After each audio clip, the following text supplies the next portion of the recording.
Oi, meus amores, vamos começar mais uma aula, dessa vez sobre reprodução dos animais.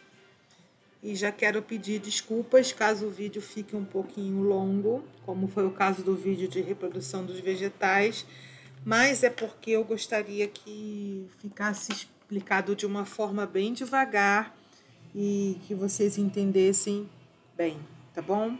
Então vamos, reprodução dos animais. Algumas coisinhas a gente já viu ano passado, mas alguns outros conceitos são muito importantes para a gente relembrar esse ano. Então a gente tem como importância da reprodução o fato de manter a espécie. Então os seres vivos se reproduzem para a manutenção da própria espécie, né? E quando eu falo manutenção, é manutenção não só física do indivíduo, mas principalmente a manutenção genética da espécie, tá? E a reprodução, ela também vem para transmitir a característica genética para os descendentes daqueles seres vivos. E essas características, elas são mantidas ao longo das gerações. Então, indivíduos que se reproduzem, eles transferem para os seus descendentes as suas características genéticas, né? E esses seres podem transferir para os outros, para a próxima geração e para a geração seguinte, e assim sucessivamente. Por isso que o filhotinho de um pato, por exemplo, é semelhante ao pato. Só é um patinho que falta crescer. O filhote do tamanduá é semelhante ao tamanduá. O filhote da rã é semelhante ao filhote da rã, tá bom? São dois tipos básicos de reprodução, a reprodução assexuada e a sexuada. Temos como reprodução assexuada dos animais, especificamente, a gente vai falar aqui só da reprodução animal, e os principais tipos, não são todos os tipos. A reprodução assexuada se caracteriza como uma reprodução que não tem a presença de gametas, né? O gameta masculino, o gameta feminino, não há a presença desses gametas. Se não tem a presença de gametas, também não tem a presença de fecundação, tá? Nem sempre os dois acontecem juntos. Eu posso ter gameta na sexuada, eu posso ter gameta sem fecundação ou gameta com fecundação, tá? Para quem não se lembra, a fecundação é a fusão dos dois gametas. Mas a reprodução assexuada não tem a participação de gametas. Para quem não se lembra, o prefixo a quer dizer não, né? Então, esse sexuado aqui está relacionado não ao ato sexual, mas à fusão dos gametas, tá bom? É uma vantagem? Sim, é vantajoso. Não é à toa que existe em alguns seres vivos. Por que é vantajoso? Porque tem um menor investimento energético, né? Eu tenho os seres vivos que se fragmentam, que soltam pequenos pedaços, então do seu corpo, então não tem gasto energético ali, além de ser um processo muito rápido, né? E a geração dos descendentes em relação a número, ela é muito mais rápida, os seres vivos conseguem se multiplicar com muita rapidez, né? E a desvantagem é que todos os seres envolvidos, todos os filhos resultantes desse processo são geneticamente idênticos, são chamados clones, né? Essa falta de variabilidade genética pode levar a problemas na espécie, né? Principalmente no quesito doença, no quesito adaptação. Então, se eu tenho, por exemplo, um vírus que parasita essa espécie, como não existe variabilidade genética entre esses seres, eles são geneticamente idênticos, eles vão ser acometidos pelo vírus da mesma forma, né? Então, todos podem morrer, por exemplo. Então, a principal desvantagem, e praticamente a única, todos os descendentes são geneticamente idênticos. Então, eu tenho aqui alguns tipos de reprodução assexuada. Vamos começar com brotamento, e eu coloquei esses outros dois nomes porque a apostila de vocês apresenta esses nomes. Brotamento vem da formação de brotos. Então, a formação de brotos é o seguinte. Aqui eu tenho um animal chamado hidra, que é parente da água-viva, né? Um animal aquático. A hidra é um animal aquático de água doce. Então, aqui eu tenho um indivíduo, uma hidra, e no corpo dessa hidra surge um brotinho, tá vendo aqui? esse broto aumenta de tamanho, e com o passar do tempo ele se solta do corpo desse indivíduo, originando então 2 indivíduos geneticamente idênticos. Esse indivíduo aqui é geneticamente idêntico a este, ok? É um clone deste indivíduo aqui. O mesmo acontece, aqui está a figura, uma imagem real da hidra, tá? Essas hidras não são muito grandes, não. Pega aí no máximo 2, 3 centímetros de tamanho, tá? O brotamento também ocorre em esponjas. Esponja é um outro animal, embora não pareça. Não é aquela esponja da pia, tá? Nem aquela esponja de tomar banho, são esponjas aquáticas. Então, aqui eu tenho um indivíduo onde sai do corpo dele. Isso é espontâneo, tá, gente? Não tem nenhuma coisa que desencadeie isso, não. Isso é um processo espontâneo. Então, durante um primeiro momento, esse broto cresce em cima desse indivíduo, eles são unidos, e esse broto pode se destacar ou não desse indivíduo. Então, eu tenho aqui, por exemplo, uma esponja, né, marinha. Aqui eu tenho o que a gente chama de indivíduo tronco ou indivíduo mãe, e aqui eu tenho as ramificações desse indivíduo, os brotos. Esses brotos podem ou não se soltar do corpo desse indivíduo mãe, vamos dizer assim, né? Normalmente se solta, mas às vezes pode não se soltar, formando verdadeiras colônias de esponja nesse ambiente, tá? Um outro tipo de reprodução assexuada é a fragmentação ou fragmentação corporal, onde eu tenho estruturas que se desmembram do corpo de um ser vivo, originando novos seres. Então, aqui eu tenho a planária. A planária é esse processo de fragmentação corporal na planária. Ele pode ser espontâneo ou induzido. No caso aqui da planária, foi induzido, ou seja, ela foi cortada em 2 pedaços. E cada pedaço vai originar uma nova planária. Ela vai se regenerar e vai formar uma nova planária. Esta planária que vai ser formada a partir desse pedaço vai ser geneticamente idêntica a esta planária, tá? Esse processo também pode acontecer de forma espontânea, como está mostrando nessa imagem aqui.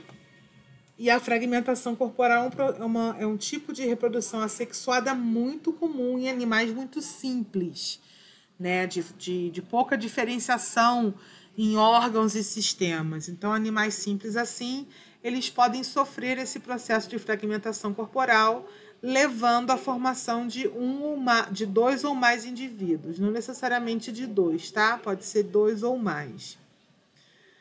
Acontece também nas estrelas do mar. Se eu cortar e separar cada braço da estrela do mar, cada um deles vai originar uma nova estrela do mar, né, um novo indivíduo. Então, no caso dessa aqui, ela foi dividida em 2 partes. Então, cada parte vai formar um novo indivíduo. Lembrando que esses 2 indivíduos formados são geneticamente idênticos, né? Então, eu não tenho aqui a participação de gametas, o que caracteriza isso como uma reprodução assexuada, né? Então, aqui eu tenho, tá vendo? Aqui essa estrela perdeu esse braço, então ela está regenerando esse bracinho aqui que ela perdeu. E o braço que ela perdeu também vai originar uma nova estrela, ok? Aqui é a mesma coisa, tá vendo? Esse braço aqui está regenerando, está fazendo surgir uma nova estrela. Os equinodermos, que são o grupo das estrelas do mar, são animais que têm pouca diferenciação celular, né? Pouca diferenciação em órgãos e tecidos. Então, por isso que esse tipo de reprodução é muito comum, tá? Não confundam com a regeneração de partes perdidas do corpo. Por exemplo, a lagartixa e alguns tipos de lagartos ou alguns tipos de crustáceo, né, alguns tipos de caranguejo, eles também têm esse processo de regeneração, mas não é um tipo de reprodução. Cresce uma nova ponta na cauda da lagartixa, mas para repor a cauda que foi perdida, não para originar uma nova lagartixa a partir do pedacinho da cauda que ela perdeu. Tá? Esse processo aí da lagartixa é de regeneração. Um outro tipo de reprodução é a sexuada. Sexuada impõe-se a participação de gametas. Pode ser do gameta feminino e do masculino juntos, ou só do gameta feminino, ok? O gameta feminino, em condições muito especiais, eu vou mostrar para vocês daqui a pouquinho, ele pode originar novos indivíduos sem ocorrer a fecundação, tá? É um tipo de reprodução sexuada bem especial, mas normalmente a reprodução sexuada ocorre com a participação de gametas e o processo de fecundação. Para quem não se lembra, fecundação é o encontro, ou melhor, é a fusão dos dois gametas, do gameta masculino e do gameta feminino, originando um novo indivíduo. Por que eu destaco o termo fusão? Quando eu falo fusão, eu falo que tem a mistura do material genético dos dois gametas. Então, eu tenho o conjunto genético do gameta masculino se fundindo com o conjunto genético do gameta feminino. Por isso que eu tenho a origem de um novo ser, ok? Essa é a principal vantagem se eu tenho essa mistura, essa fusão de material genético. Eu tenho uma variabilidade genética e é a principal vantagem desse tipo de reprodução, porém, a desvantagem é que tem um alto investimento energético por parte do indivíduo. Produzir gametas é um investimento energético importante. Algumas espécies ainda produzem, gastam energia botando ovos, cuidando desses ovos e, posteriormente, cuidando dos seus filhotes. Então, o investimento energético nesse tipo de reprodução é muito grande. Então, por isso que, comparado à reprodução assexuada, eu tenho descendentes menos numerosos, tá? É claro, por exemplo, que num inseto, que num peixe pequeno ou num roedor, eu vou ter muitos descendentes, mas não é comparado à velocidade e ao número de descendentes, por exemplo, produzidos a partir da reprodução assexuada, tá? Comparativamente falando, o número de descendentes nesse tipo de reprodução aqui, ele é menor, tá bom? Então, tá aqui, eu tenho a representação. Obviamente que isso é apenas uma representação do óvulo, que é o gameta feminino, normalmente redondinho e maior que o gameta masculino, que aqui é o espermatozoide. Então, o óvulo, ele tem o seu conjunto genético, né, o seu conjunto de genes, e o espermatozoide também. Quando os dois se fundem, originam um novo ser, no processo que a gente chama de fecundação. Então, normalmente, a reprodução sexuada existe com a participação dos dois gametas, o óvulo, que é o gameta feminino, e o espermatozoide, que é o gameta masculino, e a fusão do material genético de ambos, originando um novo indivíduo, ok? Então, esse produto da fecundação é o ovo, né? Esse ovo é um organismo unicelular que vai sofrendo sucessivas divisões, que os cientistas chamam de mitose, e aí eles vão crescendo, né? Origina aí o embrião, o filhotinho, né? Que origina um animal adulto, macho e fêmea, né? Cada animal adulto produz o seu gameta. Se for a fêmea, produz o óvulo. Se for o espermatozoide, se for o macho, ou o indivíduo masculino, produz o espermatozoide, que fecundam, originando o ovo, e o ciclo reprodutivo inicia-se novamente, tá bom? Agora, essa fecundação, ela pode ser de duas formas. Ela pode ser externa ou interna. A gente chama de fecundação externa quando ela acontece fora do corpo da fêmea. Normalmente, essa fecundação ocorre na água, tá? Existe um motivo para ela acontecer na água, porque na água a locomoção do gameta masculino é mais facilitada. Normalmente, esse óvulo da fêmea, quando é lançado na água, é um óvulo que não tem casca, né? Então, ele pode ressecar com grande facilidade. Então, sendo lançado na água, ele não desidrata, né? Então, essa fecundação externa é quando o gameta feminino e o gameta masculino são lançados nesse ambiente, fora do corpo da fêmea, e ali nesse ambiente eles se fundem formando o ovo, tá bom? Esse ovo ele pode ou não ser cuidado pela fêmea, tá? Normalmente não é. Ele é largado no ambiente com algum tipo de proteção ou não, ou algum tipo de defesa. No caso dos ovos dos anfíbios, né? Não sei se vocês já tiveram a oportunidade de ver. O ovo do anfíbio ele é bem gelatinoso e ele tem uma colinha que mantém todos os ovos juntos, ou uma espuma que mantém esses ovos todos juntos. E esses ovos podem ser abrigados por uma folha ou por uma pedra, ou então mesmo meio que enterrados na lama, ok? Já a fecundação interna, ela vai ocorrer no interior do corpo da fêmea. Então, existe a cópula, o macho copula com a fêmea, o macho tem um órgão copulador chamado pênis, ou um hemipênis, que é um pênis que não é muito desenvolvido, e o macho introduz esse pênis ou hemipênis no corpo da fêmea. Se for um mamífero, é através da vagina, ok? Se for um peixe ou um réptil, é através da cloaca. Ah, Luísa, qual a diferença da vagina para a cloaca? Que a vagina é a entrada do corpo da fêmea, onde é a introdução do pênis, a saída da menstruação, né?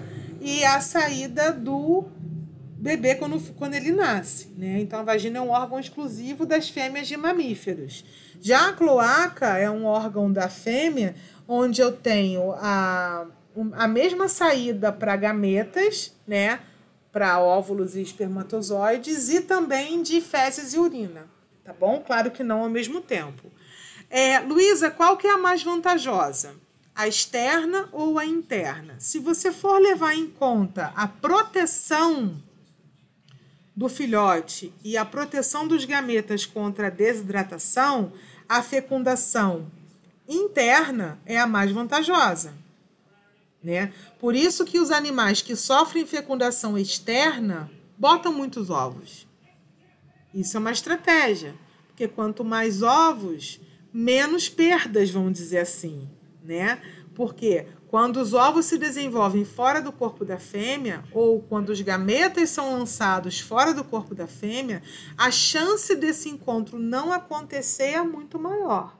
Ou porque os gametas podem se perder um do outro, ou porque eles podem servir de alimento para algum tipo de animal predador, né? Então, quando a fecundação é interna, quando o gameta é lançado diretamente dentro do corpo da fêmea, a probabilidade de sucesso de fecundação é muito maior. E se esses ovos se desenvolverem dentro do corpo da fêmea, a chance de proteção é maior ainda, tá bom?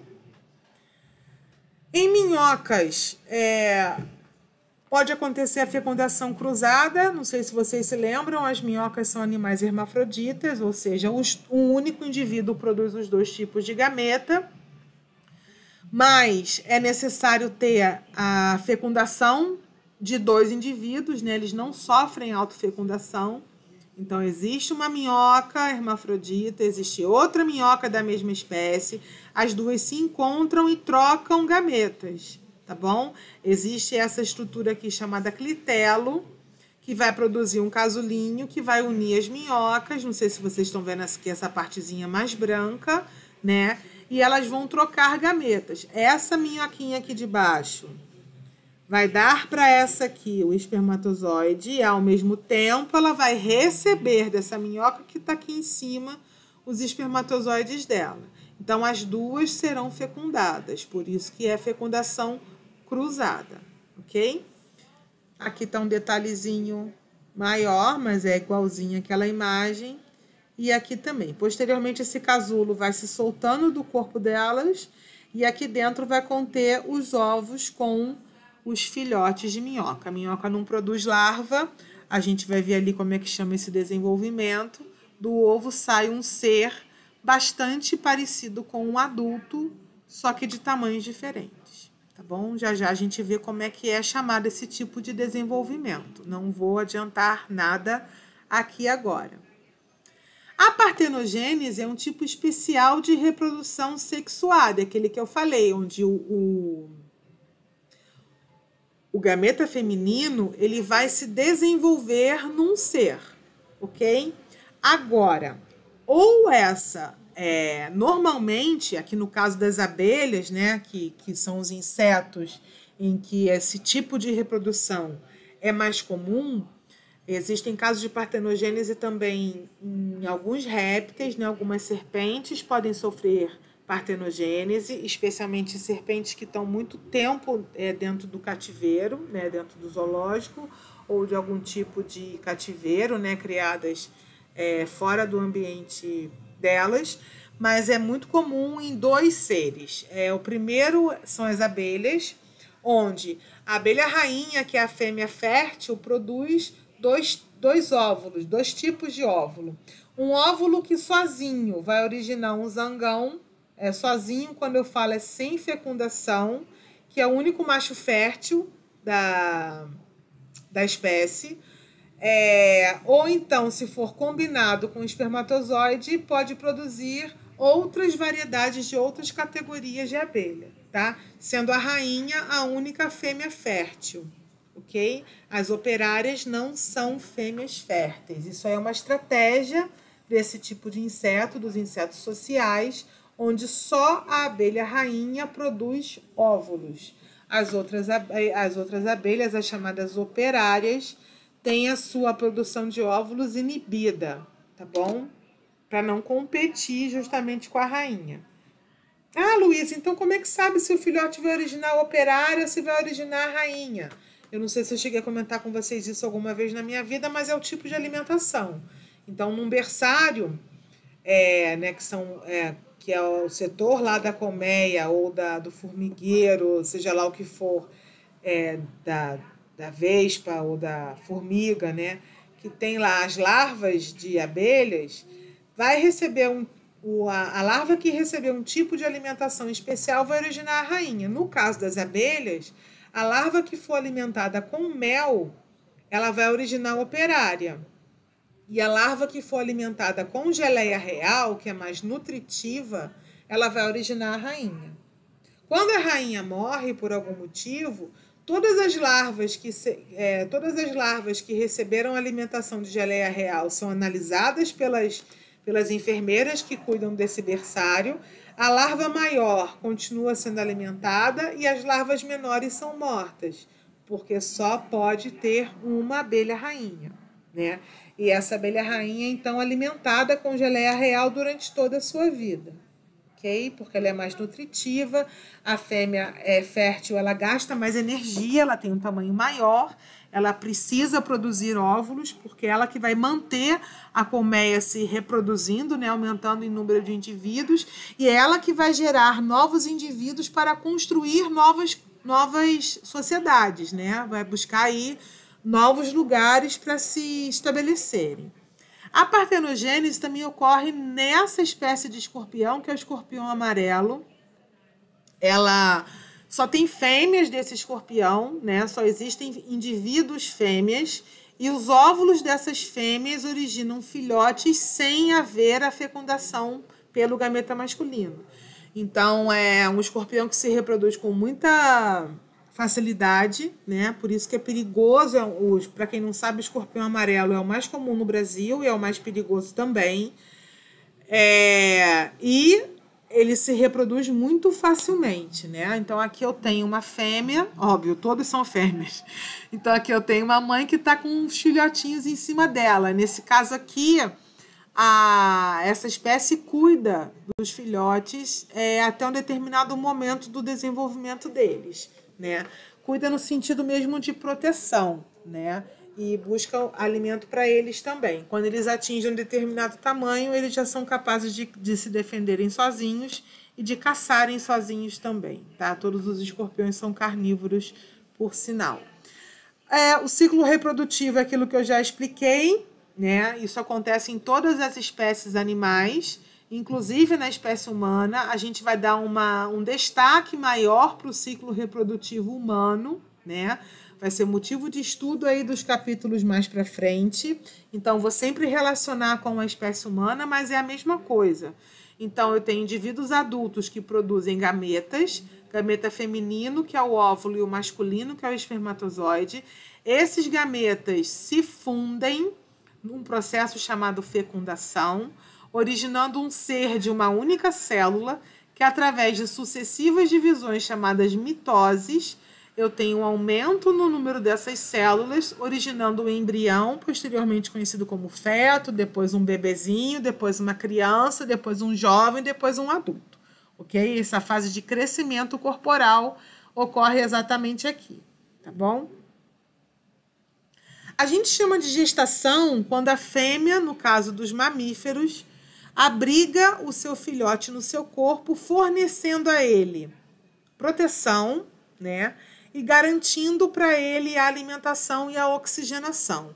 Então, existe um órgão que o corpo da fêmea produz só nesse período, que é chamado placenta, e é essa placenta que vai servir de comunicação, a placenta juntamente com o cordão umbilical, que vai servir aí de trocas entre a fêmea gestante e o seu embrião, né? Ou o seu feto posteriormente. Então, aqui eu tenho a foto do abdômen de uma cadela bastante inchado, sendo um indicativo de gestante. Então, normalmente nas fêmeas, né, aqui a gatinha, na onça e na mulher, o abdômen das fêmeas aumenta de tamanho porque lá dentro existe um órgão exclusivo das fêmeas de mamíferos chamado de útero, e o embrião e o feto vai se desenvolver, ou embriões ou fetos, porque existem espécies que abrigam um maior número de fetos lá dentro desse útero, e servindo aí de comunicação, entre aspas, de comida e troca de gases e eliminação de resíduos entre a mãe e o feto, que é a placenta, né? Um órgão produzido somente nessa fase da vida. Então, só fêmeas grávidas que têm a placenta. É um órgão exclusivo de fêmeas de mamíferos grávidos, tá? Posteriormente, quando o filhote nasce, ou quando os filhotes nascem, a placenta sai do corpo da fêmea, também é expulso, e aí, a cada gestação, a fêmea produz aí uma nova placenta. Então, a gente tem aqui a distensão do abdômen, né? Porque lá dentro tem o crescimento de um ou mais filhotinhos, normalmente de formato arredondado, né? Aqui trouxe de curiosidade alguns tempos de gestação de alguns mamíferos. Percebam que quanto maior o tamanho do mamífero, maior é o tempo de gestação. Quanto menor o tamanho do mamífero, menor é o tempo de gestação. Eu faço aqui uma observação para o gambá, que é um marsupial, assim como o canguru, né? Canguru e gambá, deixa eu ver se tem outro aqui. Não estou vendo. São marsupiais, a placenta deles é muito reduzida, por isso que eles nascem precocemente e terminam o seu desenvolvimento numa bolsa chamada marsúpio no corpo da fêmea, tá? Mas se você comparar, por exemplo, aqui o rato, que tem um tempo de gestação de 19 dias, com o elefante, que tem o tempo de gestação de 640 dias, quase 2 anos, né, de gestação. Quanto maior o número de dias de gestação, também é menor o número de descendentes. Por isso, assim, elefante, rinoceronte, girafa, golfinho, é muito raro que eles tenham mais de um filhote, tá? Normalmente é um filhote só, cavalo, vaca, normalmente é um filhote só, tá? É muito difícil, é raríssimo ver esses animais que têm um tempo gestacional muito grande ter mais de um filhote. Mas, professor, eu vi, pode acontecer? Pode acontecer, mas é muito raro. Em compensação, animais que têm um tempo de gestação muito pequeno têm um número muito grande de descendentes, tá? E eles se reproduzem, é claro, numa velocidade muito maior e num curto espaço de tempo, né? O gato, por exemplo, uma fêmea de gato, ela pode ter aí de 2 a 3 gestações por ano. E se você faz a conta aí, a cada gestação gerando aí em torno de 4, 5 filhotes. Quantos filhotes uma fêmea de gato não tem por ano? Isso, a fêmea de gatos, ela está preparada para ser mãe a partir dos 6 meses de idade. Então, imagina aí o tempo de vida de uma gata, quantos filhotes que ela não pode ter, tá bom? Então, tá aqui, obviamente que é uma curiosidade, vocês não precisam decorar, mas essa análise eu faço questão de fazer, né? Quanto maior o tamanho do animal, maior o tempo de gestação e menor o número de filhotes. Quanto menor o tamanho do animal, menor o tempo de gestação, maior o número de filhotes gerados, tá bom? O animal vai se desenvolver após a fecundação de 2 formas, ou num desenvolvimento direto ou num desenvolvimento indireto. A gente chama de desenvolvimento direto quando o filhote tem aspecto semelhante ao pai e à mãe, né? Então, o desenvolvimento dele vai ser praticamente a partir do crescimento corporal, ok? O corpo vai aumentar de tamanho. Nesse aumentar de tamanho, pode vir junto o desenvolvimento sexual, né? Pega o caso da espécie humana, por exemplo, pega o caso dos mamíferos, das aves, dos répteis, que são animais que têm desenvolvimento direto. O filhotinho, quando nasce do ovo, não é capaz de se reproduzir. Por quê? Porque ele não tem o seu sistema reprodutor amadurecido. À medida em que esse filhote aumenta de tamanho, ou seja, à medida em que esse filhote cresce, o seu sistema reprodutor ele vai amadurecendo. E aí vai produzindo gametas, tornando eles aptos à reprodução, ok? Então, desenvolvimento direto, a gente pode afirmar que não há formação de larvas. Eu tenho um filhotinho bem parecido com um adulto, só falta crescer, ok? Por isso que é direto. Já o desenvolvimento indireto é quando eu tenho a formação de larvas. E essas larvas são normalmente pouco ou muito diferentes dos seus progenitores, ou seja, muito diferentes dos indivíduos adultos. Nesse caso aqui dos sapos, do desenvolvimento dos sapos, sapo é um anfíbio, para quem não se lembra, eu tenho um girino bastante diferente do sapo adulto. Para o girino se transformar num sapo adulto, ele precisa passar por vários processos de transformações corporais que a gente chama de metamorfose, ok? Metamorfose quer dizer transformação. Então, eu tenho o girino, nesse caso aqui, que é a larva do sapo, muito diferente do sapo. Sapo não, do anuro, nesse caso aqui representado pela rã, né, que é o grupo aí de anfíbios que não possuem cauda. Então, esses girinos, essas larvas, são totalmente diferentes dos adultos, daí o nome, o desenvolvimento é indireto. Mas basta ter a presença de larva para ser considerado o desenvolvimento indireto. Alguns peixes são assim, alguns insetos são assim. O exemplo mais clássico de inseto que a gente tem é a borboleta. Então, aqui eu tenho a larva da borboleta, que é a lagarta, que precisa formar aí o casulo, que é a fase de pupa, para depois se amadurecer e originar a borboleta adulta.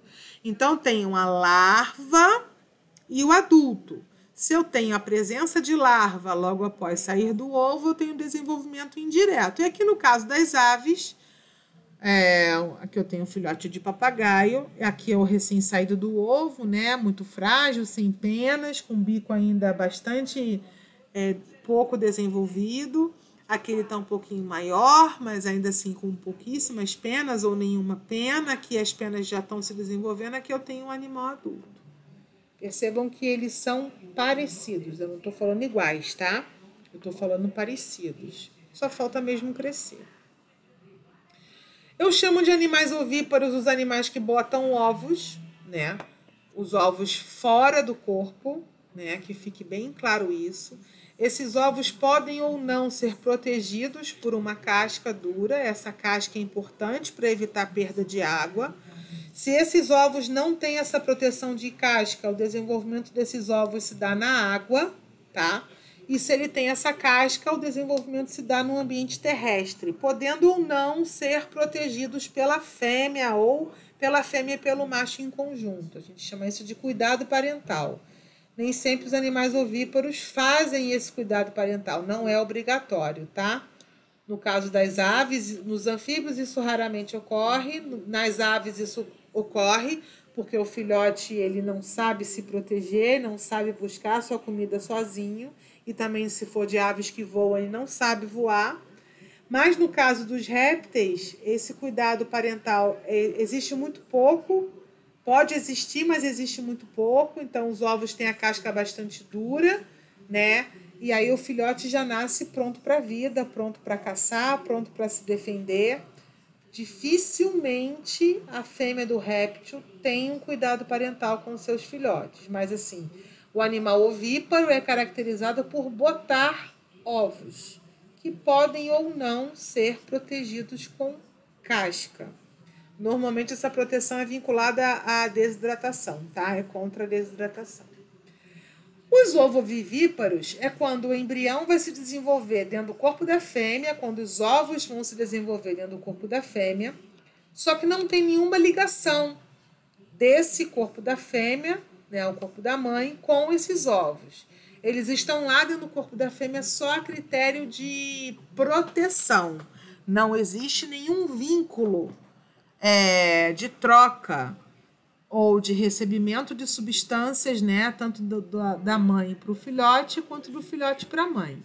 E aí, posteriormente, quando o filhote completa o seu desenvolvimento, ele nasce, né, saindo do corpo da fêmea. Então, isso ocorre muito em tubarões, né? A grande parte dos tubarões são ovovivíparos, as arraias também, e algumas cobras.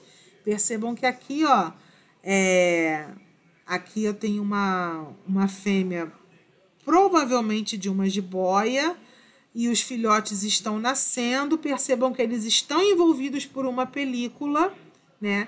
Essa película é chamada de amnion, que é um resíduo do ovo que está lá, que se desenvolveu dentro do corpo da fêmea. Então, o fato de eles estarem bem isolados é um indicativo aí de que não houve troca de substâncias entre a fêmea e o filhotinho, tá? Aí vocês perguntam, mas Luísa, onde eles vão encontrar esses nutrientes? No próprio ovo, né? Eu não falei ali no slide anterior, mas o ovo ele vai servir como uma fonte de alimento, né? Aqui, o filhote vai se desenvolver totalmente dentro desse ovo, e aqui dentro do ovo ele vai encontrar todas as condições para esse desenvolvimento. Alimento, gases, né? Proteção. Então, a mesma coisa acontece aqui nos ovovivíparos, só que está dentro do corpo da fêmea. Já os vivíparos, há um elo, há uma ligação entre fêmea e filhote, como eu já tinha falado anteriormente, quando eu falei das gestantes, que é um órgão chamado placenta. Então, esse órgão é um órgão de troca, e aqui o filhote não só vai se desenvolver dentro do corpo da fêmea, como vai trocar substância com ele, tá bom?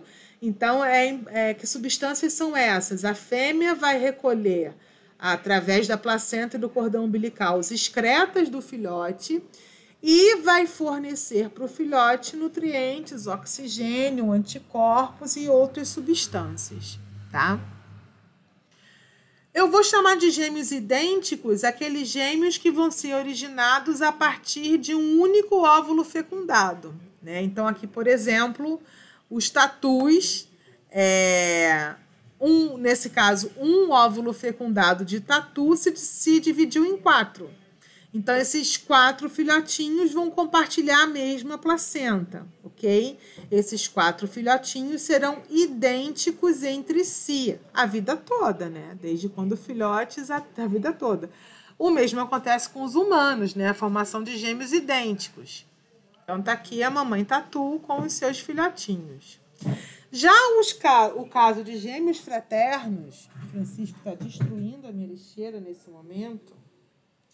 Já o caso de gêmeos fraternos são fêmeas que geram vários óvulos E todos os óvulos que ela produziu são fecundados. Então, eu tenho aqui a produção de filhotes múltiplos e cada um deles diferentes entre si, tá bom? Então, a mesma coisa aqui com esses gatinhos. Estão vendo? Todos esses filhotes são diferentes entre si. Esse é o relógio do cuco, tá? Esses filhotinhos são todos diferentes entre si. O mesmo acontece com os humanos. Lembrando, os gêmeos idênticos compartilham a placenta. Eles estão dentro do útero, compartilhando a mesma placenta e são idênticos, ok? Já os gêmeos fraternos ou bivitelínicos, eles estão dentro do útero, mas cada um com a sua placenta. Por que isso, professora? Porque são óvulos diferentes fecundados por um único espermatozoide. Então, por exemplo, aqui eu tenho um óvulo que foi fecundado por um espermatozoide. Ao mesmo tempo, eu tenho um outro óvulo fecundado por um outro espermatozoide. Eu tenho a formação de 2 ou mais embriões com óvulos e espermatozoides diferentes. Aqui, nesse caso dos idênticos, eu tenho um único óvulo fecundado por um único espermatozoide e esse ovo que se multiplicou em 2 ou mais. Então, se forem gêmeos, são 2, trigêmeos são 3, quadrigêmeos são 4 e por aí vai, ok? Por aí, então, acabou, meus amores. Muito obrigada por vocês terem me assistido e me escutado. Um beijo grande para vocês.